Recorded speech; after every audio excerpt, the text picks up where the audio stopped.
Next हमारा है superscript and subscript. Superscript and subscript का हम यूज़ कैसे करते हैं?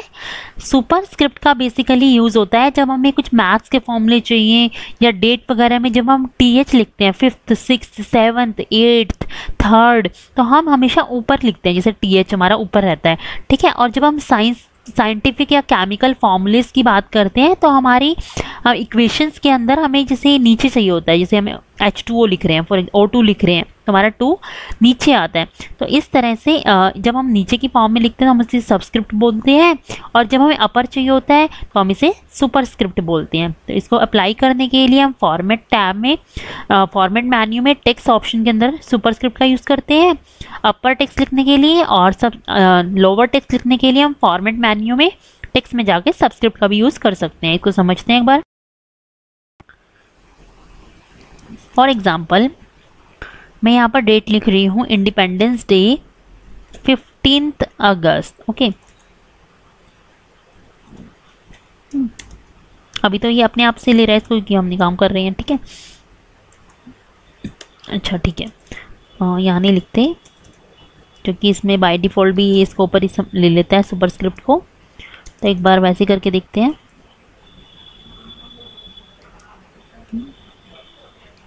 देखिए मैं यहाँ कुछ लिख रही हूँ, H2O लिख रही हूँ मैं, H2O, ठीक है।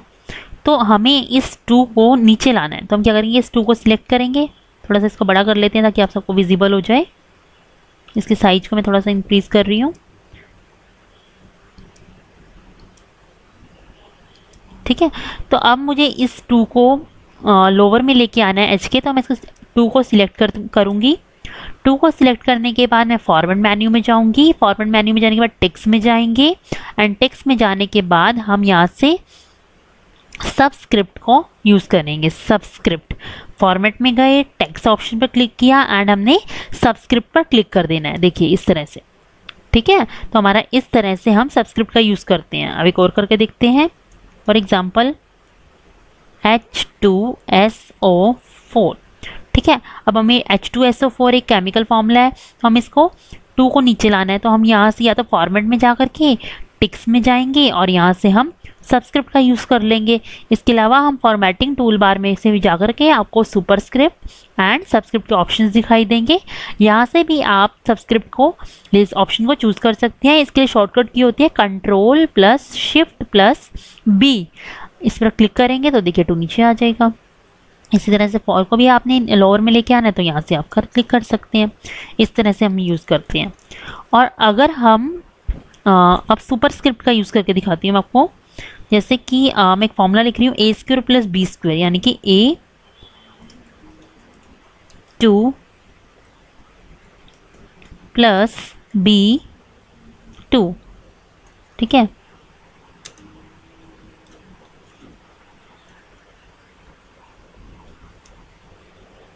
ठीक है, A2, अभी हमें A2 को ही समझते हैं, ठीक है। तो इसको हम सिलेक्ट करेंगे, ठीक है।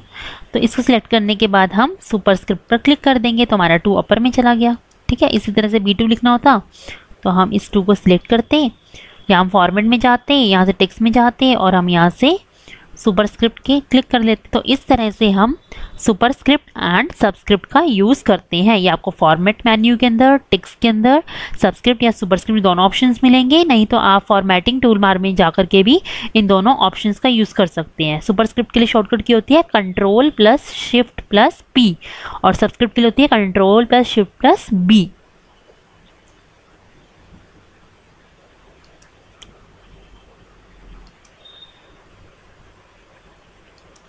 नेक्स्ट हमारा है पैराग्राफ स्टाइल।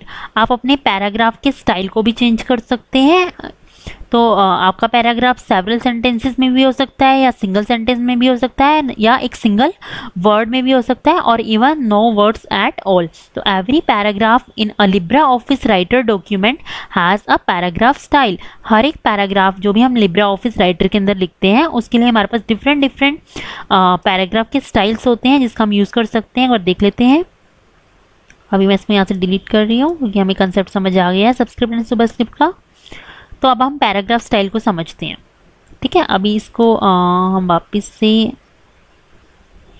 केस को चेंज कर लेते हैं इसकी, क्योंकि हम नॉर्मली टॉगल केस का यूज़ नहीं करते हैं, तो यहाँ से हम सेंटेंस केस का यूज़ कर रहे हैं। ठीक है, तो अब हमने क्या करना है, पैराग्राफ स्टाइल का यूज़ कर रहे हैं। तो फॉर एग्जांपल मैंने इस पूरे पैराग्राफ को सिलेक्ट कर लिया।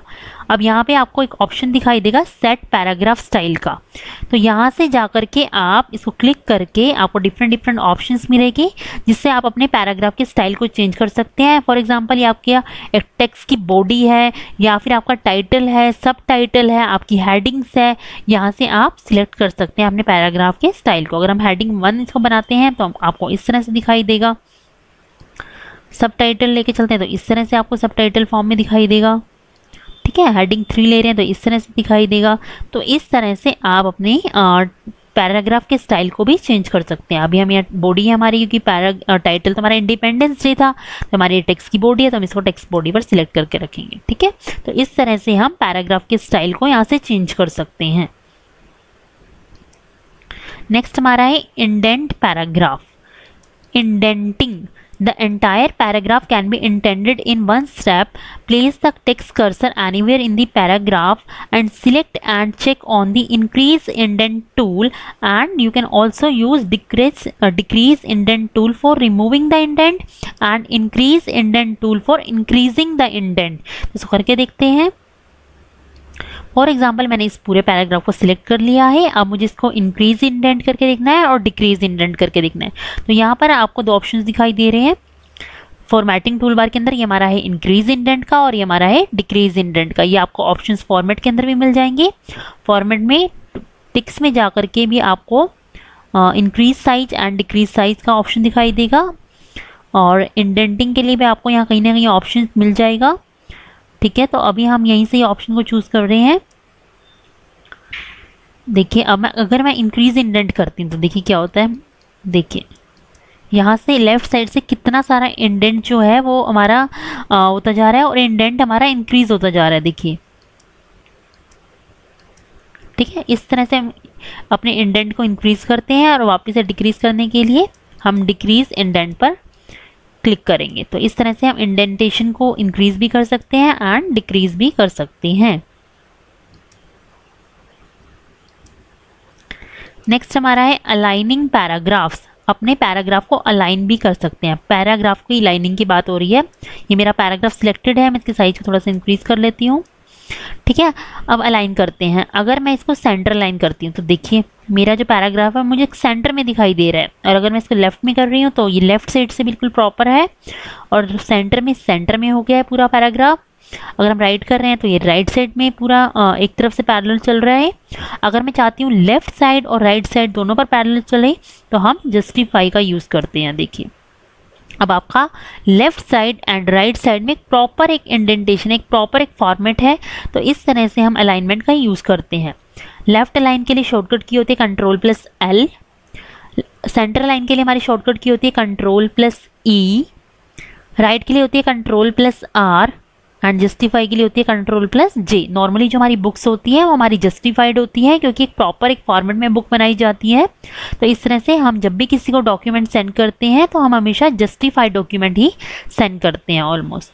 तो इस तरह से हम अलाइनमेंट करते हैं। 4 तरह की आपकी अलाइनमेंट है, left align, centre align, right align and justified.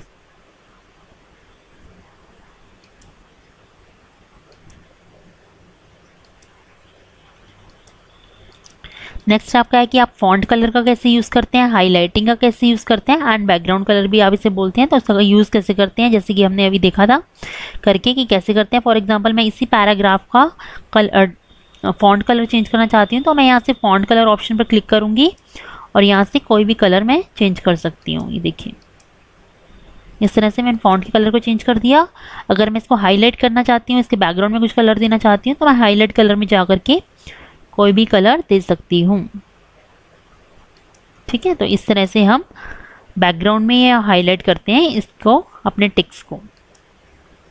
तो इसकी फॉर्मेटिंग को हटाने के लिए हम क्या करेंगे, फॉर्मेटिंग क्लियर करने के लिए मैंने क्या ऑप्शन आपको बताया था, आप यहाँ से जाकर के क्लियर डायरेक्ट फॉर्मेटिंग या Ctrl+M भी प्रेस कर सकते हैं। देखिए इस तरह। ठीक है, अब इस पर जो भी फॉर्मेटिंग की गई थी वो हमारी रिमूव हो गई है।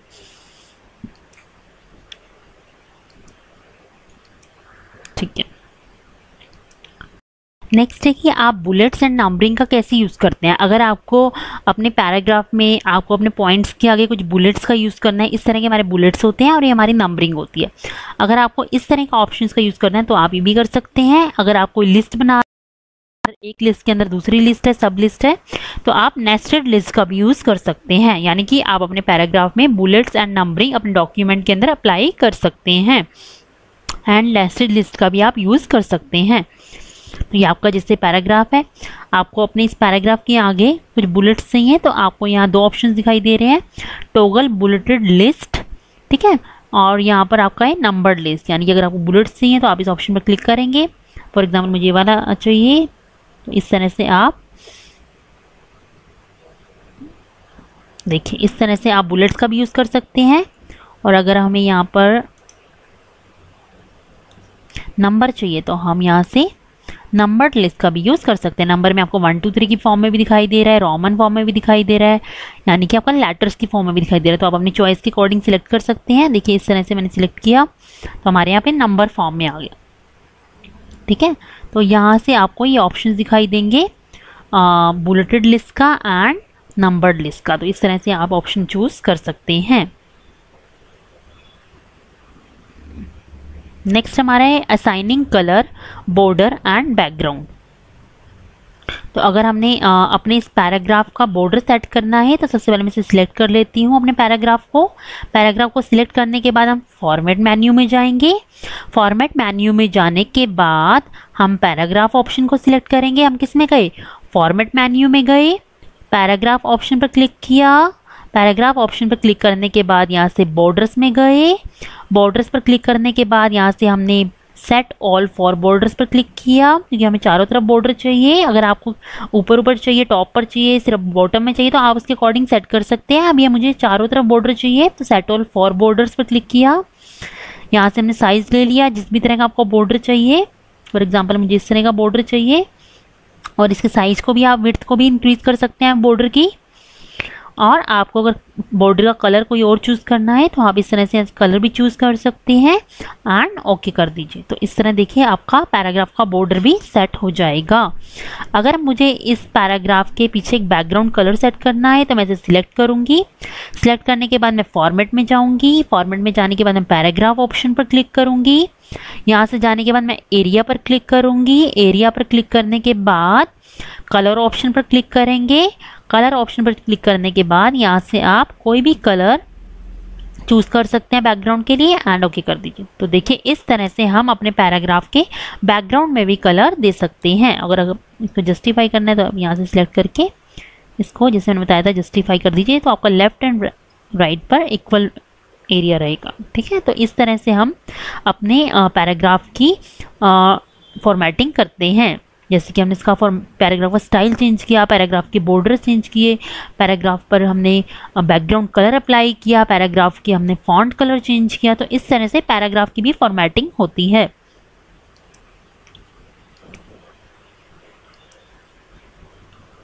ठीक है, तो आज हमने सीखा कि हम अपने पेज की फॉर्मेटिंग किस तरह से करते हैं। आगे के लेक्चर्स में हम इसके बारे में और डीपली स्टडी करेंगे, आगे के और फंक्शंस का हम यूज़ करेंगे। तो आई थिंक क्लास आपको आज की क्लास समझ आ गई होगी। अगर आपको नहीं आई तो आप एक बार दोबारा वीडियो को देखें और कोई भी अगर आपको डाउट है तो आप मेरे कमेंट बॉक्स में लिख सकते हैं। ओके,